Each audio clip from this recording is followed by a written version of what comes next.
Hey, this is State Representative Cameron Henry, giving you another update on session. Obviously, many of you saw that last Thursday we ended regular session without passing a bad budget. I know we got a lot of grief in the news and the media about it. I think it was the right thing to do.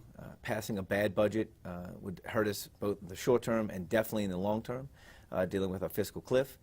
I think that the governor pretty much had a design to fail so he could have a hubbub and say how irresponsible everyone was and everyone is and try to change leadership. I don't think he still understands that he doesn't control the House. The House is an independent body, and I think that's very difficult for him to grasp at this point.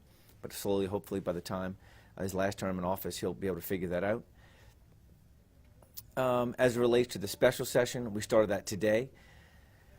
Hopefully, as a body, we will not spend more, which in turn will require us to come back in January and tax more. One of the issues we're concerned with right now is if we spend 100% of REC number, which has already been lowered by once already, is that's going to require mid-year cuts. It doesn't help us long-term for the fiscal cliff, which members know the majority of the fiscal cliff is hinged on raising sales tax, keeping sales tax at 5 cents, where it is now, instead of rolling it back to 4 cents, which we told all our constituents we would do because obviously it was supposed to be a temporary tax. Anything we can hold back now on lowering an agency's base budget will help us long term. There's not a company on the planet right now that's not having some type of effect because of the economy the way it is now. And reducing your spending right now is key.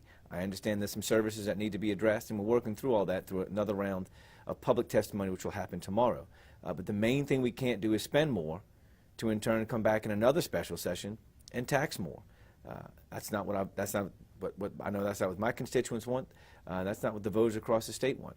We need to reduce our spending to reduce or eliminate all need to raise taxes in January. But when the governor calls us into a special session again, you can guarantee we'll be in a special session before he issues the executive budget for next year, which is going to be designed to put pressure on members to continue the penny sales tax, whether as a half a cent or a full cent. And I think that would be a mistake for all of us.